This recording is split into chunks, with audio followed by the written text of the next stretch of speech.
welcome to the next session. Okay, in this session, we will see the different classification of boilers. Okay, in last class, we discussed what is meant by boiler, what are the different terms of boilers, and how do we feed the water, and how do we generate the steam inside the boiler section, and what are the different boiler mountings we are using in order to operate the boiler under safe working condition. Okay, today we will discuss the different classifications of boilers. Okay, what are the different types of boilers are available, okay, in order to produce different quantities and different qualities of steam. Okay, this is the different classification of types of boilers. Okay, first one is horizontal, vertical, or inclined boilers. In case of the axis of the boiler shell is horizontal, okay, that type of boilers are called horizontal boilers. And in that type of boiler, okay, the tubes are arranged horizontally inside the boiler shell. And in case of vertical boiler and inclined boiler, okay, we are arranging the tubes, okay, vertical and inclined tubes we are using inside the boiler shell, okay, in order to circulate the feed water. Okay, in case of inclined boilers, okay, we are arranging the tubes inclinedly, and the water was flowing from top side to the bottom side because of the inclination only. In case of horizontal boilers and vertical boilers, okay, we are using the pumps, okay, in order to feed the water to the boiler section. Okay, next second one, fire tube boiler and water tube boiler. Okay, based on the content in the boiler tubes, we are classifying the boilers into, okay, fire tube boilers and water tube boilers. Okay, in case of, okay, fire means, okay, hot flue gases. Okay, inside the tubes. Okay, if you see the hot flue gases inside the tubes, okay, that type of boilers are called fire tube boilers. And inside the tubes, if you are made to circulate the water, okay, the type of boilers are called water tube boilers. Okay, if you are circulating hot flue gases inside the tubes and we made to flow the water over the tubes, okay, in that manner we are generating the steam, okay, by exchanging the heat of hot flue gases to the feed water. Okay, in case of water tube boilers, okay, we are made to circulating the feed water with the help of tubes, and over the tubes, okay, we made to flow the gases, and heat exchange takes place from the hot flue gases to the water through the thickness of the tube. Okay, in that manner we are producing the steam. Okay, if the content in the boiler is hot flue gases, if the content in the boiler tubes is hot flue gases, that type of boilers are called fire tube boilers. In case of the content inside the tubes of boiler is water, okay, that type of boilers are called water tube boilers. In case of next one, externally fired and internally fired boilers. Okay, externally fired and internally fired boilers means, okay, in case of externally fired boilers, okay, we are generating the combustion products outside the combustion chamber, and the combustion products are, they are made to introduce into the, okay, boiler shell. The shell consists of water, okay, in order to produce this steam. Okay, that is the externally fired boiler. We are not arranging the combustion chamber inside the boiler shell itself. Okay, that type of boilers are called externally fired boilers. In case of internally fired boilers, we are made to arrange the combustion chamber inside the boiler shell, and we are producing the combustion products inside, and we are utilizing the generated heat energy in the boiler section, and we are producing the steam, and we are feeding the fuels into the boiler shell.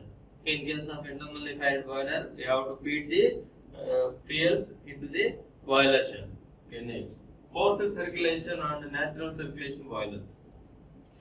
In case of forced circulation and natural circulation boilers, okay, circulation means feeding of water. Okay, feeding of water. Okay, we are using the water in order to generate the steam in the boiler section. And forced circulation means we have to use pumps.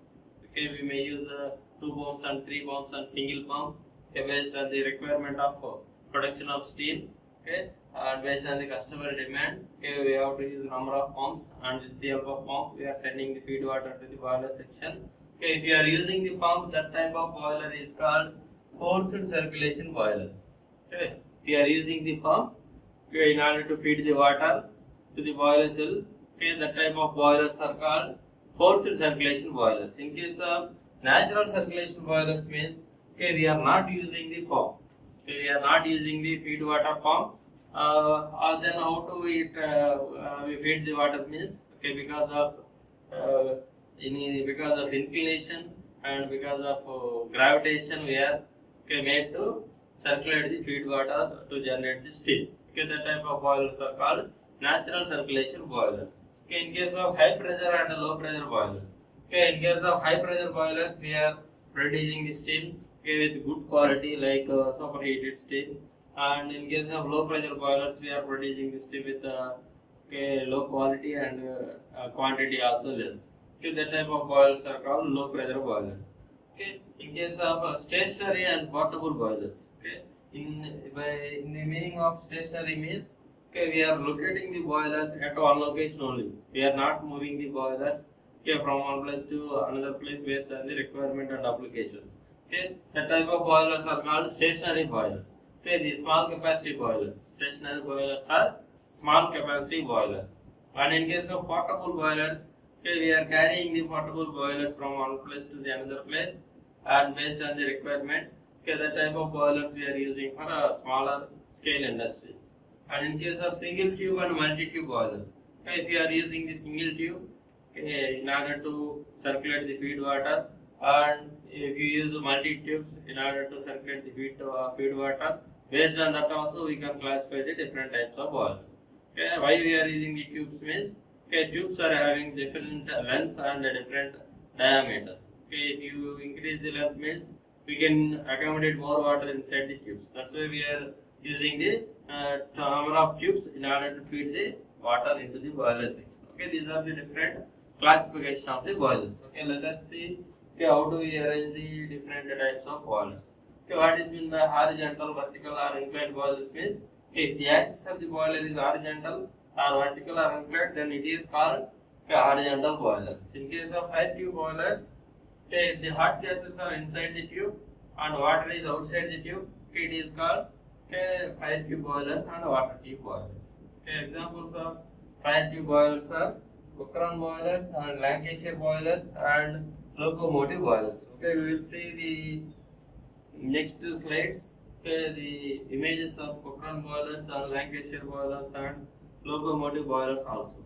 Okay, these are the examples of the fire tube boilers. Okay, inside the tubes we are made to flow the hot flue gases. Okay, that type of boilers are called fire tube boilers. Okay, if water is inside the tube, that type of boilers are called, okay, water tube boilers. Okay, examples of water tube boilers are Babcock and Willox boilers and Stirling boilers. Okay, the Babcock and Willox boiler is very important in our examination point of view also. We have to draw the Babcock and Willox boiler diagram, and we have to explain the working principle of a water tube boiler. Okay. Next one, externally fired and internally fired boilers. In case of externally fired and internally fired boilers, I told you, okay, the combustion products we are generating outside the combustion chamber of the boiler section, that is called externally fired boiler. Okay, if you are generating the combustion products inside the boiler shell by feeding the different quantities of fuels and different types of fuels, okay, that type of boilers are called internally fired boilers. Okay, the boiler is known as externally fired if the fire is outside the shell. Okay, and examples of externally fired boiler is Babcock and Willox boiler and Stirling boiler. That means, okay, the Babcock and Willox boiler is a water tube externally fired boiler. Externally fired water tube boiler is Babcock and Willox boiler. Okay, externally fired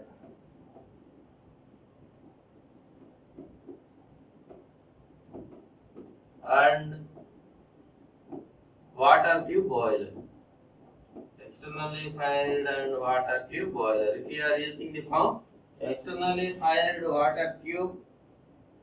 Okay, if you are using the pump means forced circulation. Okay, externally fired and water tube and forced circulation boiler. Okay, in that manner we can consider the examples of different types of boilers.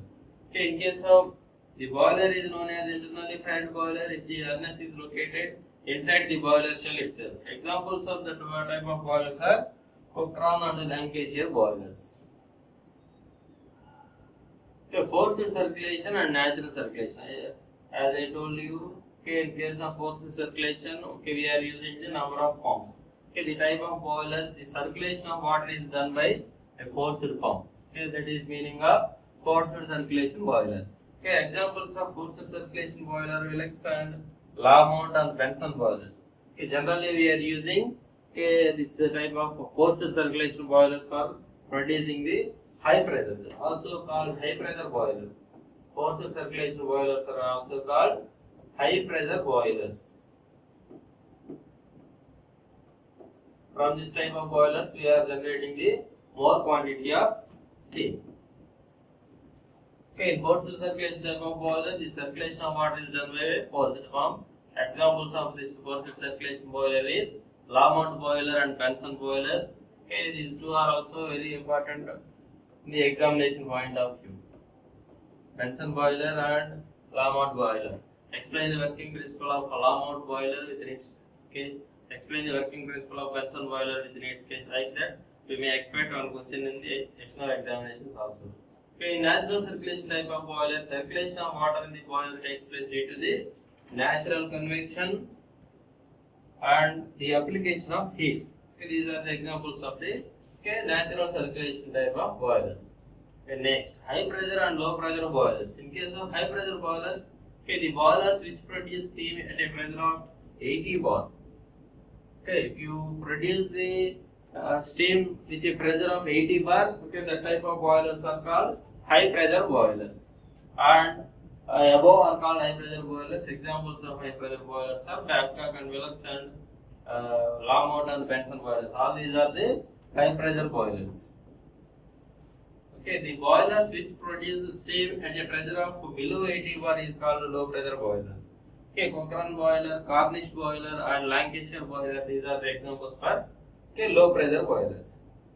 Okay, next, stationary and portable boilers. In case of stationary and portable boilers, okay, the stationary boilers are used for power plants, okay, steam power plant and central station with the utility of plants for plant process and steam, etc. Okay, that means in power plants, okay, we are not moving the boiler from one place to the another place continuously or periodically.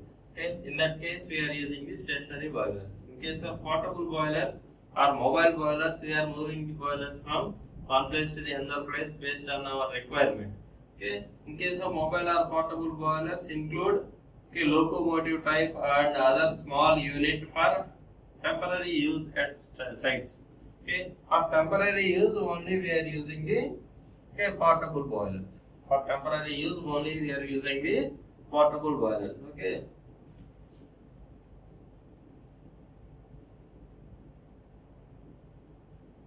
Okay.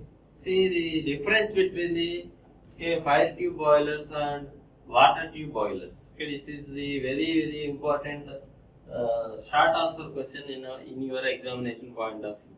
Okay, in case of fire tube boiler and water tube boiler, what is the difference between these two by considering some aspects? Okay, see the position of water and hot gases. You consider the position of water and hot gases. The hot gases inside the tubes and water outside the tubes.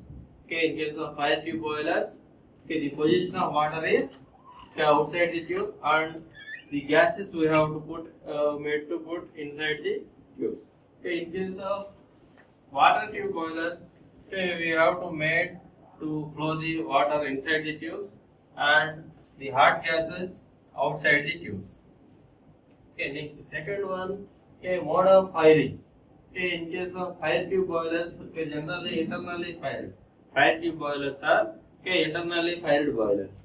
And in case of externally fired water tube boilers are externally fired boilers.